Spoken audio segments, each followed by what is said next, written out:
Henry and Mr. Oufle. Mr. Oufle was a cheerful fellow, a rare bird in a dour red brick town. He liked to have fun with his friends and neighbors, and when he parked his car nose first in front of the window of the fancy dress shop, he could not help but notice the costumes on display, nor to speculate how they might be put to good use. In particular, he noticed, in the week that the circus was in town, that they'd put this man-sized grizzly bear suit in the window. And it was this that persuaded him to do more than just look. He went into the shop empty-handed and came out with a bulky package wrapped in a black plastic bin liner. Mr. Oufle and his wife that night were joining friends for dinner at a local pizza place. It was a friendly restaurant, noisy and boisterous. Just the place, Mr. Oufle thought, to spring a grizzly bear into the crowd, especially with the circus in town. The Oufles were regulars at the restaurant, and so Mr. Oufle had no problem in coming to an agreement with Chaose, one of the waiters. Halfway through the evening, when already perhaps he'd had more to drink than was wise for a man of his age, Mr. Oufle was allowed to slip through the fire exit and under the cover of a trip to the loo.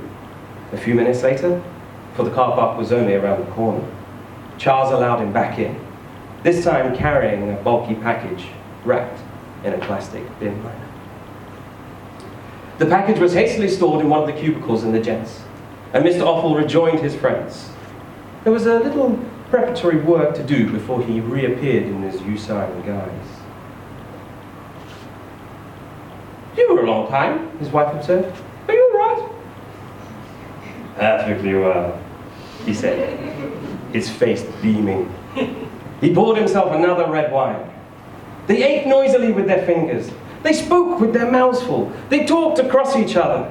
They were the noisiest table in the room, which, as a matter of pride, they always were. Mr. Oufle became involved in a heated discussion over the merits and demerits of the circus, which was in town. Animals in cages, his friends were asserting, was cruel, let alone forcing them to do tricks. He had initiated the discussion to arrive precisely at this point. What, he had planned to say, if one of them was to escape? But when the moment came, having lubricated his arguments with several more glasses of that rather nice Merlot, which had slipped down, as they say, like a pair of silk knickers, he forgot entirely why he'd engineered the conversation in the first place. The grizzly bear suit slipped from his mind, as completely as a real bear might have wanted to slip its cage. Then it was time to leave. The waiters were helping them on with their coats and ushering them, grateful that the shift was drawing to a close at last. Out the door, which snicked to defiantly behind them. Which was when Mr. Oufle realized that he needed the loo once more, and then remembered the plastic bin liner. "I need to go back," he told his wife. "Don't be silly," she said. "But I need to pee." "You can pee in the car park," she said. "No one will see in the darkness. Just pee between the cars." The car park was only round the corner, and the restaurant door was clearly locked and bolted from behind. The lights were already off. Mr. Oufle's shoulders sagged. He sobered a little. What could he do?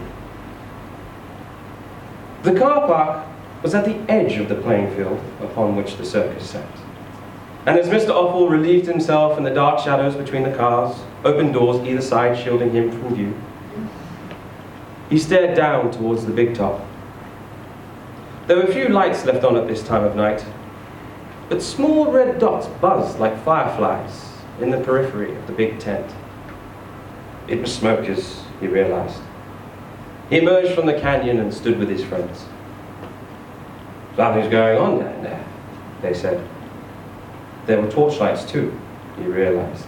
Little daggers of pale yellow beams that stabbed here and there around the circled trucks and trailers of the circus convoy, behind the wire mesh of its temporary stockade. They're searching for something," someone said. "Perhaps it's a bear," Mr. Oufle said, sadly, thinking he'd missed his opportunity. Now, Charles, back at the pizza place, had been trying to recall precisely what it had been that he had forgotten in the hectic rush to get Mr. Offle's party out the door. He knew there was something. Of course, the black plastic bag.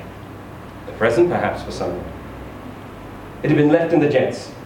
He went down to retrieve it and could not resist looking in the bag.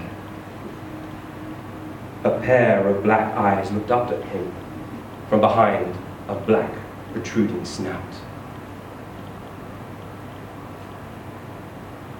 When the bear came shambling around the corner on all fours into the car park, Mrs. Oufle saw it first and screamed. Mr. Oufle turned, momentarily astounded. The bear came to a halt, rose on its hind legs. It was man-sized. It clawed the air, opened its mouth, revealing its shiny white teeth, and gave a roar. Marvelous, Mr. Oufle thought. Exactly what I would have done. Charles, he told himself, had saved the day.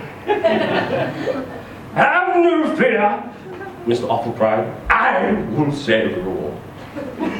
And he stepped forward to meet the animal. Down at the big top, the red dots and stabbing yellow beams had frozen momentarily at the center.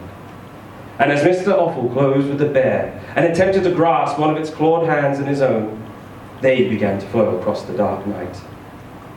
The friends of Mr. Oufle clustered behind their cars and began to scream also. The bear, breaking free with one of his hairy forearms, fetched Mr. Oufle with a tremendous biff across the shoulders, which, perhaps because of all the alcohol he had taken, he withstood.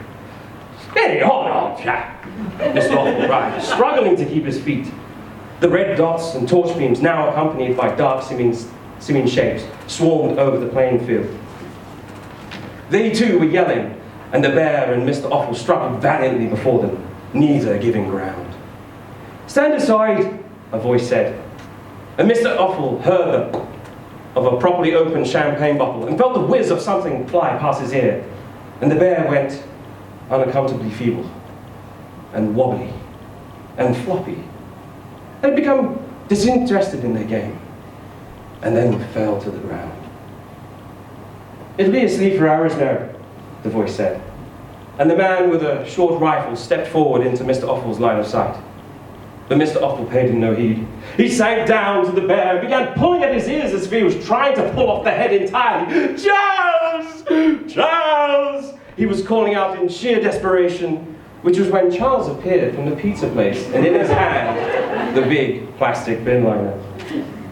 It's perfectly all right, the man said. And his name's Henry.